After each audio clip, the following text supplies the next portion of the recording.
चाहेंगे? आयुर्वेदिक के ऊपर पहली फिल्म बनी है और एक बहुत बड़ा मैसेज जा रहा है। मैं बहुत प्रोड्यूसर को, इस सब टीम को मैं उनको बधाई देता हूँ कि मैंने जब पहली बार सुना तो मुझे खुशी हो गई कि जो मंत्रालय मेरे पास है उसका ही काम लोगों तक पहुँचाने का काम ये लोग कर रहे हैं। और इसलिए मैं फिर एक बार उनको बधाई देता हूँ। और आयुर्वेदा क्या है ये तो हमने कहना ठीक नहीं, लेकिन जो उसका स्वाद लेगा, हम बोलते हैं शक्कर मीठा है, तो जब हम जीभ के ऊपर डालते हैं तभी उसका स्वाद आता है। तो लोगों को हम अपील करते हैं कि आप आइए, देखिए, ये हमारी पुरातन चिकित्सा पद्धति है और हज़ारों सालों से चल रही थी, जानबूझ के उसको दबाया था। और इसे आज जब हमारा नया मंत्रालय बना, मोदी साहब ने उसको ऊपर उठाने की बहुत कोशिश की है और आज इस 2 साल में पूरे देश में वो फैल रही है। योगा तो पूरे वर्ल्ड में फैल गया है और उम्मीद है कि आप लोगों के सहयोग से ये सिनेमा के जरिए भी और 2 कदम और आगे बढ़ेंगे, फास्ट बढ़ेंगी, ऐसा मेरा कहना है। इसलिए हम सब के प्रयास से मुझे पूरा विश्वास है और मुझे इतनी खुशी है कि आज सिनेमा एक अच्छा माध्यम है और ये माध्यम से लोगों को अच्छी तरह वो भाता है। इसलिए मुझे लगता है कि ये सिनेमा जो है, इसके ऊपर जो कुछ सिनेमा किया है उससे ज़्यादा और बेहतर तरीके से लोग उसको देखेंगे और अपनाएंगे। दादा, आपकी तरफ से तो बहुत सपोर्ट मिल रहा है ऑडियंस को, हिंदुस्तान के अवाम को भी बहुत सपोर्ट मिल रहा है। तो कब तक ये पूरा एक जो प्लांट है, किस तरह की आयुर्वेदिक का जो रीज़न है वो कब तक कंप्लीट कर देंगे? ये तो इतना बड़ा विषय है, लोगों ने यदि शुरू कर दिया, अभी 2 साल में हम बहुत से आगे गए हैं। कम से कम ये सब लोगों को समझने में कि इतना बड़ा हमारा देश है, 125 करोड़ पॉपुलेशन है, जिन्होंने कई लोगों ने अभी नाम नहीं सुना है आयुर्वेद का।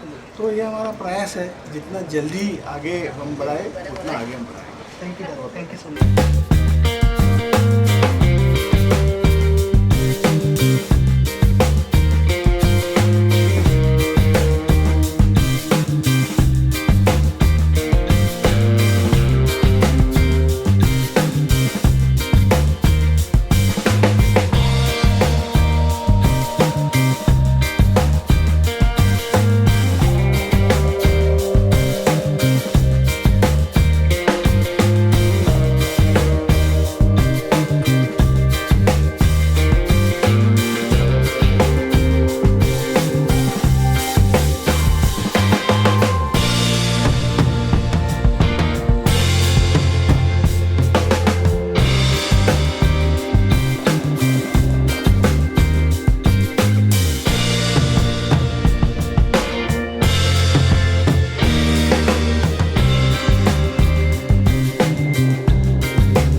आपको किस तरह की मूवी है?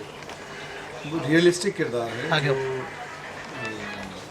रियलिस्टिक से भी ज़्यादा रियलिस्टिक इसलिए बोलूँगा क्योंकि ये कहानी खुद जो हमारे निर्देशक हैं मानस कुमार, इनके अपने साथ आप बीती है, इसलिए इसके पेन को, इसके मर्म को उन्होंने समझा और उसे पर्दे पर उतारने की कोशिश की। और सबसे कमाल की बात यह है कि मानस जी की इस फिल्म को करने के बाद मुझे ये रियलाइज़ हुआ कि कहते हैं ना कि हमारे घर के अंदर सोने की बोरियां भरी पड़ी हैं, लेकिन हम बाहर जाके मिट्टी ढूंढ रहे हैं और मिट्टी की कीमत सोने से भी ज़्यादा चुका रहे हैं।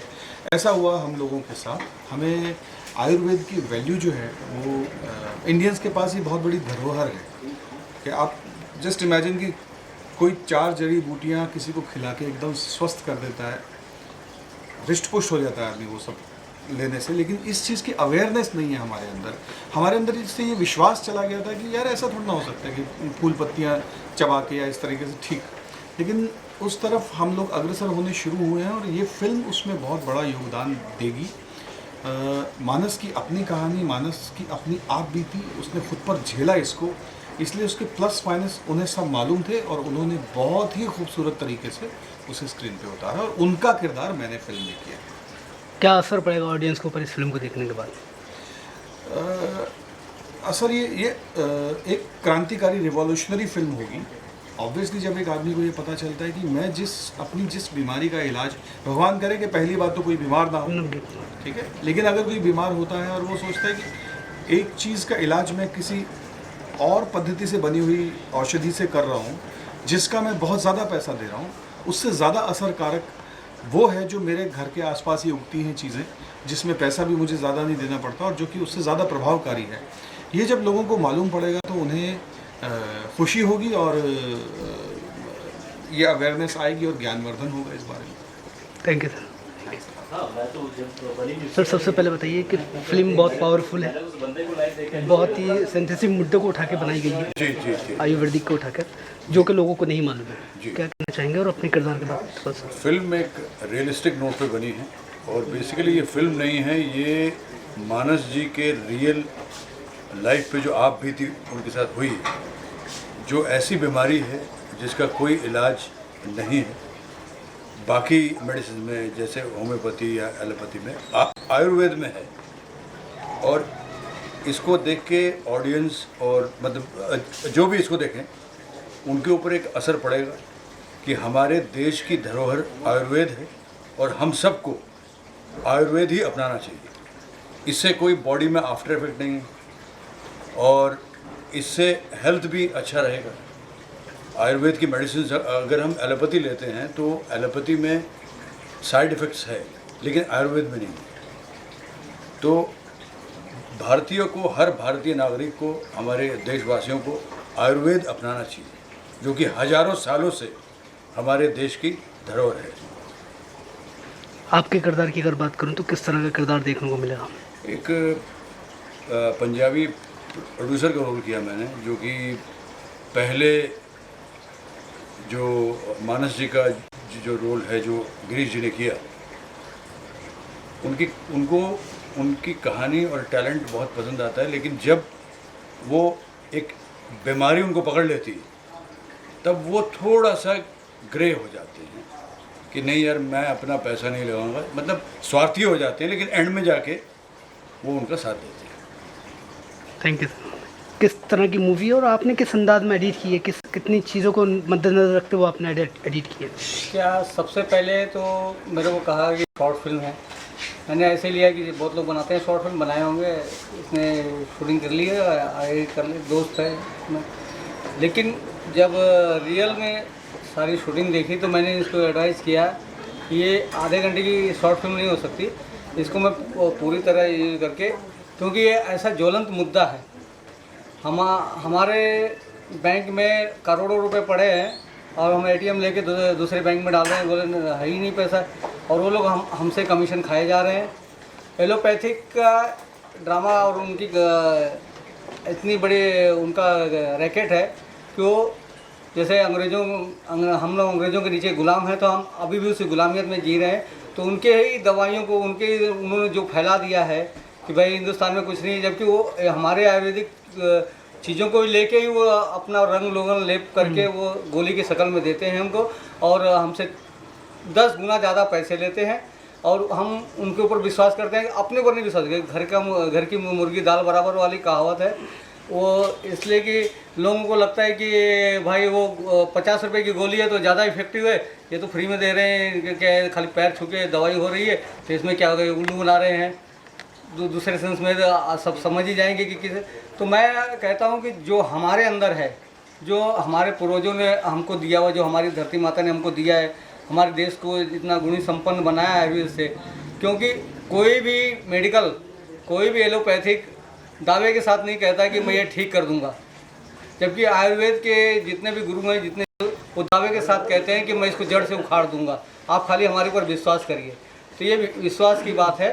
तो हमारे देशवासियों को अपनी पे आयुर्वेद पे मत करिए, लेकिन अपनों पे विश्वास करिए और इस विद्या को ग्रहण करिए। आप वहाँ 10 लाख रुपए दे चुके हैं, या 10,000 रुपये में दवाई कराइए। एक बार देखिए नहीं ठीक होता है तो वापस चले जाइए। एलोपैथिक बंद थोड़ी हो रहा है, वो तो हमको लूटने के लिए बैठे ही हैं। तो मैं जनता से यही कहूँगा कि जितने लोग भी देख रहे हैं, एक बार दूसरे के पैर छूने से पहले अपने माँ बाप के, मतलब आयुर्वेद अपना माँ बाप है, तो वो हमारी ज़िंदगी को संवारने का काम कर रहा है। तो पहले अपने माँ बाप के पैर छुओ और आयुर्वेद का ग्रहण करो। अगर उससे नहीं ठीक होता तो फिर एलोपैथी पे जाओ, कोई आपको बुला थोड़ी रहा है। Thank you. रोलिंग। बस फिल्म के करता तो ऊपर वाले हैं। जी सर। तो मतलब जो उनकी आप बीती डायरेक्टर के ऊपर, जो मानस के ऊपर हुई कि एलोपैथिक वालों ने टोटल रिफ्यूज़ कर दिया कि कोई मतलब आपका बचने का सवाल नहीं है, और ऊपर वाले की कृपा से सही जगह पे ये पहुँचे केरला में और इन्होंने अपना इलाज कराया और 5 महीने में ठीक ठाक वापस आके आज हमारे साथ इन्होंने अपनी रियल स्टोरी पे पिक्चर बनाई है। और पिक्चर देखने के बाद हर इंसान को ये फील होगा कि कभी भी उम्मीद नहीं छोड़नी चाहिए। ऊपर वाला साथ देगा तो सब कुछ सही होगा। तो ये आयुर्वेद अपने ऊपर वाले ने असली चीज़ अपने हिंदुस्तान में आज जो पैदा हुई है सारी, आज फॉरेनर इंडिया में आते हैं एलोपैथिक के जगह पे आयुर्वेदिक को पूरा इलाज वगैरह कराने। तो ये एक बहुत बड़ी ज़बरदस्त फिल्म है और पूरी तरफ से जैसे मोदी जी भी आज आयुर्वेद और योगा के लिए इतना हिंदुस्तानी चीज़ों को सपोर्ट कर रहे हैं, इसलिए आज ये गवर्नमेंट से सपोर्ट मिलने के बाद ये फिल्म हर घर में हर इंसान देखेगा और कभी भी उम्मीद नहीं छोड़ेगा। और आयुर्वेदिक ये एक मिसाल होगा, ये वर्ल्ड में फेमस हो जाएगा। Thank you. Thank you. Ayurvedic के ऊपर फिल्म बनी है और पहली बार इस तरह की बहुत अच्छा मैसेज है कंट्री के लिए। ये जो हुआ इसमें मानस जी के साथ जो बीमारी इनको जकड़ा था, उससे जो ये आज़ाद हुए, केरला में जाके इलाज किया, तो मैं समझता हूँ कि ये फिल्म एक मैसेज है ऑल ओवर कंट्री के लिए। हमारे गिरीश जी ने बड़ा अच्छा काम किया इस फिल्म में। मैं डॉक्टर बना हूँ, रोल ख़तरनाक करता हूँ, इंसान अच्छा हूँ। तो ये एक बहुत अच्छी फिल्म बनी, बड़ी खूबसूरत फिल्म बनी, आप देखेंगे मज़ा आएगा। और ये बहुत एक पॉजिटिव मैसेज है ऑल ओवर कंट्री के लिए, और ये फिल्म लोग देखें, मैं ऐसे रिक्वेस्ट करता हूँ। जब आयुर्वेदिक के ऊपर मूवी बनी है, बहुत कम लोग इस तरह का वो देते हैं। यही वजह तो है कि हम मतलब बीमारी से निजात नहीं पाते। बेसिक चीज़ क्या मर्ज़ है, दवा कुछ और हो रही है, दर्द घुटने में, इलाज सर की हो रही है, लेकिन इससे क्या एक अच्छा मैसेज है, एक अच्छा फ़ायदा होगा लोगों को। क्योंकि जब जैसे कि हमारे केजरीवाल जी सीएम जो दिल्ली के हैं, जब उनको सर्दी जकड़ गई थी, पूरे हिंदुस्तान के डॉक्टर परेशान थे कि वो क्या थे, तो यहाँ केरला में ठीक हुआ और वहाँ उनका इलाज हुआ। तो ये आयुर्वेदिक चीज़ें जो है बहुत पुरानी परंपरा है, ये बुजुर्गों की देन है। इसके अलावा कौन कौन से प्रोजेक्ट होने आ रहे हैं? बहुत सारी फिल्में अभी रांची से करके आया हूँ, 2-3 फिल्में, क्योंकि झारखंड में बहुत सारी फिल्में जो बन रही हैं, जैसे कि वहाँ की जो फिल्में बन रही हैं तो कर रहा हूँ, लगा हुआ हूँ। हम लोग तो ढलान पे है ना, चढ़ान से ढलान पे उतर रहे हैं, फिर भी ठीक है सब। अली सर, अजान के ऊपर तो आपने कंट्रोवर्सी सुनी ली होगी, पूरी बॉलीवुड रिएक्शन दे रही है। एज ए एक्टर आप और एज ए ह्यूमन बीइंग आप क्या कहना चाहोगे? मेरा ये कहना है कि ये तो एक गंगा जमुना की तहसील है। जैसे कि किसी का मकान अगर रेलवे स्टेशन के पास हो या किसी का मकान एयरपोर्ट के पास हो, वो वहाँ से रहना छोड़ता नहीं देगा। बिल्कुल है। तो जब हम इतनी ख़तरनाक आवाज़ जो फ्लाइट की होती है उसको सहते हैं, वहाँ रहते हैं, तो रेलवे की धड़ धड़ धड़ धड़ धड़ धड़ धड़, ये तो कुछ मेरे ख्याल से 3 से 4 मिनट का मामला है। और ये तो एक रिस्पेक्ट है, जैसे कि हम मंदिर की जो घंट की आवाज़ है वो नहीं सुने तो लगता है कि यार कुछ अधूरा है। मस्जिद की आवाज़ ना सुने, अजान की आवाज़ ना सुने, तो मुझे लगता है कि ये ठीक नहीं है। ये सब चीज़ ये एक बहुत इमोशनल इशू है और ये एक भड़काऊ बातें हैं, और इस पर मुझे लगता है कि बात नहीं करनी चाहिए। हम लोगों को आपस में जो मेल प्यार मोहब्बत से हिंदू मुस्लिम एकता की जो तहजीब है उसको कायम रखें। बहुत सारे और काम हैं जो बेचारे भूखे रास्ते पे सो रहे हैं, जो जिनके लिए इलाज के लिए पैसे नहीं हैं, उनकी मदद करो, भूखों को खाना खिलाओ। जो बेचारे स्ट्रगलर हैं या गाना गाने आए हैं उनकी मदद करो। ये सब बहुत हो गया, मंदिर मस्जिद और जो सब हो गया है सब ठीक नहीं है। मुझे लगता है इस पर कंट्रोल होना चाहिए। ठीक है, आज़ाद मुल्क है, आप कुछ भी कर सकते हैं, लेकिन हम आपको हर्ट करें और हर्ट करें तो आप चाहते नहीं, फिर आपको लोग नफरत की निगाह से देखें। ये आदमी के अंदर सौतेलापन है ना।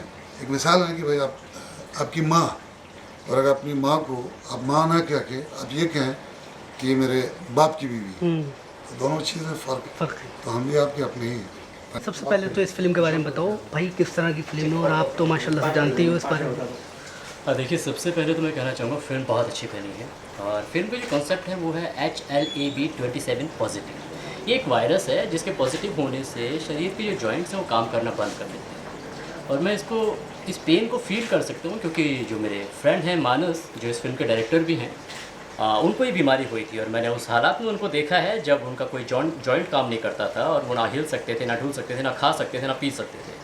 तो इतनी लाइलाज बीमारी का जो सल्यूशन हमारे आयुर्वेद ने दिया है, ये किसी चमत्कार से कम तो बिल्कुल भी नहीं है। जहाँ तक मैंने सुना है उस स्थान के बारे में, वहाँ पे जो लोग हैं बाहर से, बहुत सारी कंट्रीज़ से आते हैं इलाज कराने के लिए और ये बहुत ही अद्भुत है कि आज के इस युग में जब साइंस कहाँ से कहाँ पहुँच गया है, हम लोग मंगल ग्रह पे पहुँच गए हैं, लेकिन अभी तक एक बीमारी है जिसका साइंस इलाज नहीं ढूंढ पाई, लेकिन हमारे आयुर्वेद के पास है। हमें प्राउड फील करना चाहिए इसलिए। मेरी शुभकामनाएं हैं पूरी टीम को, मानस को, उनके प्रोड्यूसर जो हैं, प्रोड्यूसर कृणाली जो मेरी फ्रेंड है, उनको, कि फिल्म ज़रूर अच्छा करेगी। और श्रीपद नायक साहब जो कि मिनिस्ट्री ऑफ स्टेट आयुष हैं, वो यहाँ पे आए, मुझे अच्छा लगा कि हमारी जो सरकार है वो इसको लेके बहुत अवेयर है और वो चाहती हैं कि ऐसी चीज़ें सामने आएँ। ये बड़ी खुशी की बात है। मुझे लगता है कि हमारे आयुर्वेद को बढ़ावा मिलना चाहिए। भाई दो फिल्में आ रही हैं आपकी, सबरंग और मुजफ्फरनगर 2013, दोनों ही अलग अलग जॉनर की हैं और दोनों में आप किस तरह का किरदार हैं दोनों में और कब तक देखने को मिलेगा? जहाँ तक बात मुजफ्फरनगर 2013 की है, फिल्म बहुत ही जल्द देखने को मिलेगी। 2013 जो है अभी मई में रिलीज़ होने वाली है। कुछ रीज़न्स थे, आप भी जानते हैं कि मैटर बहुत ही सेंसिटिव है, उसको सेंसर में थोड़ा सा इश्यूज़ आते हैं। सो फिल्म अभी सेंसर में है, जैसे ही सेंसर से आती है हम लोग मई एंड में सिनेमाज़ में जा रहे हैं और उम्मीद कर रहे हैं कि फिल्म अच्छा करेगी। एंड सबरंग जो है वो आपको रेनिंग सीजन में मिलेगी क्योंकि उसमें प्यार की बरसात है, तो बरसात में अगर आएगी तो ज़्यादा अच्छा लगेगा। मैं चाहूँगा कि वो बरसात में, प्यार की बरसात में लोग भीगें, तो सबरंग भी आपको रेनिंग सीजन में मिलेगी। और भाई आजकल बहुत कंट्रोवर्सी चल रही है सोनू निगम को लेकर, अजान के ऊपर उन्होंने, और आज तो उन्होंने और अलग ही स्टेटमेंट दे दिया कि अब तक तो मस्जिद पे था, अब तो उन्होंने गुरुद्वारा और मंदिर और चर्च के ऊपर भी उंगली उठा दी है। देखिए, जहाँ तक बात सोनू भाई की है, वो कुछ ना कुछ करते रहते हैं, कभी अननेसेसरी भी बोल देते हैं, पर अगर किसी को परेशानी है इस देश में तो हमारे सभी साथी कहते हैं कि भाई बोलने की आज़ादी है, उन्होंने बोला है, अच्छी बात है। मेरा भी मानना है कि यार ठीक है, अगर किसी को परेशानी हो रही है तो उसकी परेशानी दूर की जानी चाहिए। और मैं मानता हूँ कि ये अननेसेसरी माइक पे आजान करना या आरतियाँ बोलना बिल्कुल भी जायज़ नहीं है। मुझे लगता है कि पूजा दिल से की जाती है, मंदिरों में करें, मंदिर में भगवान के सामने करें। ऊपर माइक लगा के करने से क्या भगवान ऊपर तक सुन लेगा क्या? इतनी आवाज़ नहीं है कि वो ऊपर चली जाए। अगर ऊपर तक आवाज़ पहुंचानी है तो दिल से पूजा करनी पड़ेगी। तो अगर किसी को तकलीफ़ है तो उसको सिरे से नकार देना बिल्कुल गलत है। समझना चाहिए, उनकी भावनाओं की कद्र करनी चाहिए हमें। लेकिन इस वक्त पूरा हिंदुस्तान जो है अपोजिट हो चुका है सोनू निगम के, पूरा मतलब एक तरफ से पूरी कंट्री और बॉलीवुड पूरा उनके खिलाफ है इस वक्त। जो अभी तक कमेंट्स हमने सुने, जितने भी प्रियंका चोपड़ा ने बोला, सलमान खान ने बोला, शाहरुख ने बोला, अक्षय कुमार ने बाकायदा उनके लिए बोला है कि वो इस जगह गलत हैं। सबके अपने अपने इश्यूज़ हो सकते हैं, पर मेरा मानना यह है कि अगर उन्होंने कोई चीज़ गलत कही है वो अपनी जगह, अगर उन्होंने कानून के हिसाब से गलत किया है तो आप केस करिए ना, कानून के हिसाब से उनको सज़ा दीजिए। अगर कुछ किया है तो कानून तो है यहाँ पे ना, कानून के सामने जाइए, उन पे केस कीजिए, उनको सज़ा दे दीजिए। ऐसे बात का बतंगड़ बना देने से, कुछ भी बना देने से तो कुछ होगा नहीं। एक बात बताइए मुझे, राधे माँ के ऊपर कितने केसेस किए लोगों ने, मैं उस वक्त उनके फेवर में था, मैंने उनको डिफेंड किया। कानून आज कहाँ है? बताइए कौन से केस में उनको सज़ा हो गई? क्या वो दहेज वाला केस था उसमें उनको सज़ा हुई? या जो लोग कहते थे कि इन्होंने ये स्मगलिंग कर रही हो, कहाँ है आज वो सब? सिर्फ पब्लिसिटी स्टंट है, लोग उसका फ़ायदा उठा रहे हैं। जो लोग सोनू निगम का विरोध कर रहे हैं, मुझे लगता है कि उनकी अपनी अपनी कुछ राय हो सकती है, हर एक की राय हो सकती है, मेरी अपनी राय है, पर अगर वाकई सोनू निगम ने कुछ गलत किया है या गलत बोला है, कानून के हिसाब से उनको सजा दी जाए। ऐसे समाज में बेइज्जत करने से कुछ नहीं होगा यार। वो इंसान उसने इंडस्ट्री को इतना लंबा टाइम दिया है और इतने बहुत ही खूबसूरत गाने उन्होंने इंडस्ट्री को दिए हैं, पूरी दुनिया में नाम रोशन किया है हिंदुस्तान का। किसी एक छोटी सी बात के लिए उनको इतना क्रिटिसाइज़ करना बिल्कुल भी जायज़ नहीं। Thank you. देखिए, जहाँ तक बात सोनू निगम की है, मैं कहना चाहूँगा बहुत ही गलत किया है उन्होंने। मैंने कभी नहीं सोचा था कि सोनू निगम इस तरह से, मतलब एक संजीदा आदमी और इतनी बेहुदा हरकत, मुझे लगता है कि अपनी दुकान चलाने के लिए देश में आग लगाना बहुत गलत बात है। इससे ख़राब बात नहीं हो सकती कि आप किसी धर्म पर इस तरह से क्रिटिसाइज़ कर रहे हैं। मैं बहुत निंदा करता हूं और मुझे लगता है कि सोनू निगम को माफ़ी मांगनी चाहिए जितनी जल्दी हो सके, क्योंकि हमारे हिंदुस्तान की आवाम है, मुस्लिम हमारे भाई हैं, हिंदू हमारे भाई हैं, और धर्म पर तो किसी भी तरह से इस तरह की बात करना सार्वजनिक एक इंसान को बिल्कुल शोभा नहीं देती। सोनू निगम को डेफिनेटली इस पर माफ़ी मांगनी चाहिए और मैं इसकी घोर निंदा करता हूँ।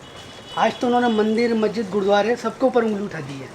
वही मैं कह रहा हूँ। देखो, सच्चाई ये है कि जब भी उनकी दुकान बंद होने की कगार पे होती है, वो कुछ ना कुछ बवाल करने की कोशिश करते हैं और इसी एक कंट्रोवर्सी क्रिएट करके वो लाइमलाइट पाने की कोशिश करते हैं। लेकिन मुझे लग रहा है कि ये दाव उनका उल्टा पड़ गया है, और इतना उल्टा पड़ गया है कि इससे उनको बहुत नुकसान होने वाला है अगर उन्होंने माफ़ी नहीं मांगी तो। तो खुद भी आयुर्वेदिक मेडिसिन की मैन्युफैक्चरिंग करते हैं। दोनों ये हमारा ये लोगो ही कि आयुर्वेद ही जीवन है। लोग एक्चुअली एलोपैथी में इसलिए जाते हैं कि वो तुरंत इलाज देता है आपको, लेकिन तुरंत इलाज देने के कारण आपको जो माइनस पॉइंट होते हैं वो आपको बाद में पता चलता है। लेकिन आयुर्वेद आपको टाइम थोड़ा लगेगा, लेकिन वो इलाज प्रॉपर देता है। क्योंकि आयुर्वेद में आप देखेंगे तो आज इतना भी है कि अगर 3rd डिग्री पे आपको कैंसर है तो वो भी इलाज होता है। जैसे हमारी एक मोनोपोली है, अगर आपको आंखों में नंबर है या कैटरेक्ट ऑपरेशन बोला तो दैट इज़ गारंटेड कि आपको कैटरेक्ट ऑपरेशन नहीं करवाना पड़ेगा और बिना ऑपरेशन आपके नंबर होते हैं। ऐसी कई मेडिसिन हैं जो हमारी मोनोपोली है, वो चल रही है मार्केट में, वो अच्छा कर रही है। थैंक यू भाई। सर, सबसे पहले इस फिल्म के बारे में बात करना चाहूँगा। किस तरह की मूवी है और कितना अपनी तरफ से एफर्ट दिखा है उस चीज़ को क्लियर करने के लिए, उस चीज़ को पर्दे पे लाने के लिए। ये मैं तो समझा पहले एक डॉक्यूमेंट्री शूट करने जा रहा हूँ, लेकिन वहाँ पे जब गया मुझे लगा कि ये तो बहुत ही अच्छी जगह है। आयुर्वेदिक इतना प्रोग्रेस आयुर्वेदिक में मुझे पता नहीं था। ये फर्स्ट टाइम था कि मुझे पता चला आयुर्वेदिक के अंदर इतना एडवांसमेंट हो गया है, या पहले से था एडवांसमेंट मुझे पता नहीं। ये एक चमत्कार ही था, जिस तरीके से बंदा ठीक हुआ, ये तो एक बड़ा चमत्कार ही लगा मुझे। And I was very impressed with the kind of treatment, the kind of massages they had. It was really I opening. तो मानते हैं ना कहीं कि कुदरत की बनाई हुई चीज़ों में वो ताकत है जो आज की केमिकल की चीज़ों में नहीं है। There is no chemical, it is purely Ayurvedic and it's a miracle. Film के पॉइंट ऑफ व्यू से अगर बात करूं तो हिंदुस्तान की आवाम को या हिंदुस्तान की जनता को कैसा मैसेज जाएगा? भाई लोगों को तो अब पता चलेगा कि केरला में इस जगह के ऊपर इतना बेहतरीन इलाज होता है, और ये मुझे लगता है कि एलोपैथी से बेटर है। आयुर्वेदिक के ऊपर मैं ये कहना चाहूँगी कि मुझे पहली बात तो आयुर्वेद से बहुत ज़्यादा प्यार है। मैंने देखा है कि एलोपैथिक जो मेडिसिन है वो हम लेते तो हैं, पर उसमें ऐसा कुछ नहीं है कि बीमारी ठीक करे। आयुर्वेदा में ऐसा है कि 100% कोई भी बीमारी ठीक हो सकती है, और ये हमने देखा है। ये हमारे सामने एक ट्रू स्टोरी है। जो बीमारी ठीक नहीं हो सकती थी वो आयुर्वेद से ठीक हुई है। तो आयुर्वेद के लिए मेरे दिल में तो बहुत प्यार है, और मैं चाहती हूँ कि इस आयुर्वेद को मैं बहुत ऊंचाई तक लेके जाऊँ और देश दुनिया तक इसे फैलाऊँ, और हर घर में आयुर्वेद को यूज़ किया जाए। आपने किरदार भी निभाया है, अपने किरदार के बारे में बताइए थोड़ी सी। मैंने इसमें एक्ट किया है और बहुत चैलेंजिंग जॉब था, बहुत अच्छा था। और इसमें एक एक जो भी सीन्स है वो हर सीन में मुझे रियल रोना आया है, क्योंकि मैंने वो फिल्म में उस इंसान की तकलीफ़ को महसूस किया है जो हमारे फिल्म के डायरेक्टर हैं। उनको एंकोलाइजिंग स्पॉन्डिलाइटिस ये प्रॉब्लम हुआ था। ये जो डिसीज़ है ये दुनिया में ठीक नहीं हो सकता एलोपैथिक से, बट आयुर्वेद में 100% ये बीमारी ठीक हो सकती है। तो जो भी सीन था वो हर सीन में एक्टर भले ही गिरीश थे, पर जो डायरेक्टर का किरदार गिरीश ने निभाया, उस चीज़ को देखते हुए उस डायरेक्टर को जो बीमारी हुई थी वो उसका पेन, उसको कितनी तकलीफ़ थी उस बीमारी में, वो देख के वो मैंने महसूस किया, और हर सीन में मुझे आंसू आए हैं। कहीं ना कहीं यही वजह रही आपके प्रोड्यूस करने की? प्रोड्यूस करने की वजह मैंने आपको बताया है कि मैं चाहती हूँ कि आयुर्वेद देश दुनिया में पहुँचे, हर घर में पहुँचे। जैसे मैंने बताया आपको, एलोपैथिक हम लेते हैं बट वो सिर्फ एक टाइम तक हमें रिलैक्सेशन देता है। जैसे कहते हैं कि हमें पेन हो रहा है तो हम पेन में क्या करते हैं, कोई भी पैरासीटामोल ले लेते हैं। बट क्या अगर हम ये मेडिसिन लॉन्ग टर्म तक लेंगे तो इसका कोई साइड इफ़ेक्ट नहीं है? डेफिनेटली इसका साइड इफ़ेक्ट है। बट अगर हमारे घर में जो चीज़ें यूज़ होती हैं, जो आयुर्वेदिक मेडिसिन्स हैं, जैसे हल्दी है, बाकी की जो चीज़ें हैं, रेमेडीज़ हैं, हर्बल रेमेडीज़ हैं जो हम यूज़ करते हैं, उसमें हमें 100% रिजल्ट्स मिलते हैं। बट आजकल ये हो गया है कि हम लोग तेज़ भागने लगे हैं। हम चाहते हैं कि हमें कुछ भी मतलब रिज़ल्ट हमें फास्ट चाहिए। बट मैं ये कहना चाहूँगी कि आयुर्वेद के बारे में मैं एक चीज़ कहना चाहूँगी कि आयुर्वेद जो है, हम कहते हैं कि आयुर्वेद में हमें रिज़ल्ट जल्दी नहीं मिलते हैं, पर उसके पीछे एक वजह है। आजकल है कि जैसे बच्चा जैसे ही पेट में आता है तो मम्मीज़ जो है वो एलोपैथिक मेडिसिन स्टार्ट कर देती हैं। फॉलिक एसिड्स है, इंजेक्शंस है, तो वो सब पहले से जब बच्चा पेट में होते से ही जब आप एलोपैथिक लेते हैं तो आप कैसे एक्सेप्ट कर सकते हैं कि आप आयुर्वेद से जल्दी रिजल्ट मिले, आप जल्दी ठीक हो? ऐसा नहीं हो सकता। क्यों? क्योंकि आपके जो बॉडी में है वो पहले से लेके आज तक सिर्फ एलोपैथिक है, तो उसको जब तक कि वो रिमूव नहीं होगा तब तक कि वो रिजल्ट आपको नहीं देगा। और जब वो आपके बॉडी से वो हार्मफुल टॉक्सिन्स निकल जाएंगे, वो मेडिसिन का असर जब निकल जाएगा तो आपको हर्बल जो मेडिसिन है, आयुर्वेद जो है, वो आपको 100% रिजल्ट देगा। Thank you. वो याद करके वो दर्द को वापस दोहराना नहीं चाहता हूँ, लेकिन खुशी इस बात की है कि मौत के मुंह से जब मैं बच के दूसरी जन्म है मेरा, सेकंड लाइफ मिला मुझे। और मेरेकली मिला कि मुझे जब डॉक्टरों ने सब गिव अप कर दिया कि नहीं, ये आप 90% में नहीं, आप 10% में, आपका कोई इलाज हो नहीं सकता इसमें, आप बेड रिडन ही रहेंगे। तो अल्टीमेटली इंसान क्या सोच सकता है? एक हैंडीकैप लाइफ जीऊँगा, जितना भी लाइफ बचा रहेगा 15-20, और परिवार के ऊपर मैं डिपेंडेबल रहूँगा, उससे अच्छा क्विट करो लाइफ को। लेकिन कहते हैं ना कि आप अगर आपकी मंशा, आपका जो जज्बा अगर करेक्ट है तो ईश्वर है ना, वो आपको कहीं ना कहीं जाके उस चीज़ों को आपको पहुंचाएगा। तो कुछ हुआ मेरे साथ में यूँ ही एक वाक़या जिसके वजह से मैं पहुंचा केरला में, जहाँ के ऑथेंटिक आयुर्वेद जिन्होंने मेरा कि वो छू के बताते हैं, कोई उनके पास कुछ ये नहीं है कि वो स्कैनिंग, ब्लड रिपोर्ट, नथिंग, कुछ नहीं देगा, छू के टच करके बता दिया आपको क्या बीमारी है। और ये लाइलाज में कोई ठीक नहीं कर सकता, कोई कहीं नहीं हो सकता। तो बाय द वे, लेकिन मुझे बोला कि मैं आपको ठीक कर दूंगा। मैं चौंक गया, और जब मुझे ट्रीटमेंट हुई और जब मैं देखा, मतलब क्योंकि उनके पास डेली 200-250 आदमी खड़े रहते हैं, वो गरीब अमीर कोई भी हो, और वो समाज सेवा कर रहे वो व्यक्ति।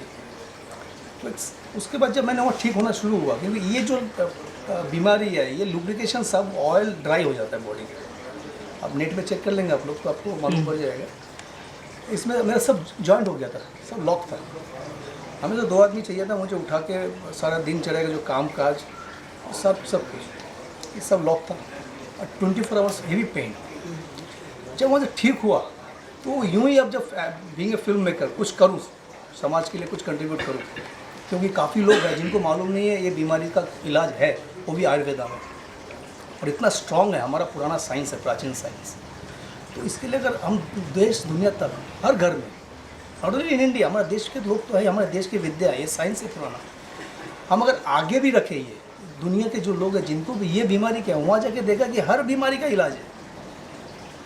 और क्योंकि ये चीज़ें हमको कोई किसी ने, हमारे जो दादा परदादा, हमारे जो पूर्वज थे, उन लोगों ने ये चीज़ों को रिलेट नहीं करवाया। रीज़न हमारी गलती है, हमारे पूर्वजों की गलती है, जो हमको उस चीज़ों से फैक्ट से दर्शाया नहीं। हमारे में एक मिसकंसेप्शन है आयुर्वेद को लेकर कि बहुत लेट से होता है। अरे कुछ नहीं है। हाँ, एक बात कहना चाहूँगा कि इसमें काफ़ी फ्रॉड लोग भी है, जो कि कुछ अपने मनी मेकिंग के चक्कर में कुछ भी करते हैं। लेकिन अगर आप करेक्ट जगह पे जाएंगे तो आज आपकी जो कुछ भी बीमारी है वो इलाज है उसका। Every disease can be curable. और बस इसी सोच में कि चलो लग पड़े और ये देश दुनिया में आए, आप सबके सामने जाए कि आप हर किसी के घर में बीमारी है और कम से कम एक होप रहे। हमारे पास ऑप्शन नहीं है, हम और हमें कोई किसी भी मेडिसिन कोई भी ट्रीटमेंट के साथ कोई हमारा कुछ नहीं है, बच्चों उसमें नहीं है, ना किसी से कुछ कंपटीशन है कुछ है। ये सिर्फ मैं आयुर्वेद को इसलिए बोलूँ कि हमारा पुराना साइंस है जिसको हम लोग भूल चुके थे। ये डायनासोर की तरह पूरा समाज से देश दुनिया से विलुप्त हो जाएगा, उससे पहले इनको ऊपर लेके आओ। अब समझाओ दुनिया को कि है, हमें हर देश के हर शहर में हर गाँव में कम से कम एक हमें आयुर्वेद हॉस्पिटल मिले जो केरला में, उनके अगर आ जाए यहाँ पर और सबको ऑप्शन मिले कि नहीं अगर आपका कुछ प्रॉब्लम है, कुछ भी है कि बोलते डॉक्टर बोलते कि आपको सर्जरी करना पड़ेगा, कम से कम एक अगर ऑप्शन रहे उनके पास जाकर तो देखें कि क्यों ना अगर जो हमारे शरीर में जो भी हमारे ऑर्गन्स है जो दिया है ईश्वर ने, कहते कि ये अनमोल है, ये अनमोल को निकाल के फेंकने से पहले एक हमारे जो ऑप्शन है उनको हम क्यों नहीं यूज़ करके देख सकते। और ये धारणा गलत है कि आयुर्वेद में काफ़ी वक्त लगता है, आयुर्वेद कुछ नहीं कर सकता है। मुझे भी बताया गया था, कुछ डॉक्टर थे, बोला नहीं ये सब गलत बात है, हम जो पेन किलर देते हैं वही पेन किलर वो लोग जड़ी बूटी में बना के देते हैं, लेकिन नहीं, गलत बात। उनका ट्रीटमेंट है। आज मैं आप लोगों के सामने हूँ, 24 आवर्स में 28 आवर्स काम करता हूँ, और क्या बोलूँ। सर एक जो फिल्म बनी है तो जी, इससे क्या मैसेज जाने वाला है हिंदुस्तान के आवाम को? इसमें एक ही मैसेज है कि होप है ना, उम्मीदें को आप खो मत। और हमारा जो साइंस है, हमारी जो विद्या है, इस पे आप यकीन करो। हम अपने चीज़ों मिट्टी को भूल के ना हम बाहर भागते हैं, लाखों करोड़ रुपए खर्चा करके हम भागते हैं, बाहर जाते हैं, वहाँ जाके हम ये सर्जरी करते हैं वो करते हैं। अरे भाई थोड़ा सा देखो तो झाँक के पीछे, हमारे पास जो अनमोल धरोहर है ना उस पर थोड़ा देखो। अरे फॉरेनर आके उन लोग वहाँ जाके ट्रीटमेंट करके आते हैं और हम जाते कि बाहर वहाँ जाके हम अपना बॉडी को काट पीट चीड़ फाड़ कब करते हो सब। नहीं, आप देखो अपने आप। और मैं ये कहना चाहूँगा आपके माध्यम से आप लोग भी, किसी को कोई भी प्रॉब्लम है, कोई भी बीमारी है, ये फिल्म इसलिए आप लोगों ने बनाया कि आप लोग जाके एक बार देखें और होप मत खोना।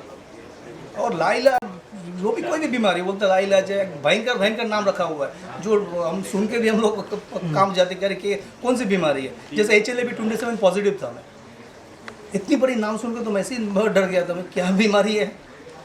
तो यही है कि लोगों के लिए एक उम्मीद है, लोगों की उम्मीद कि आप डरो मत, आपके सामने आए।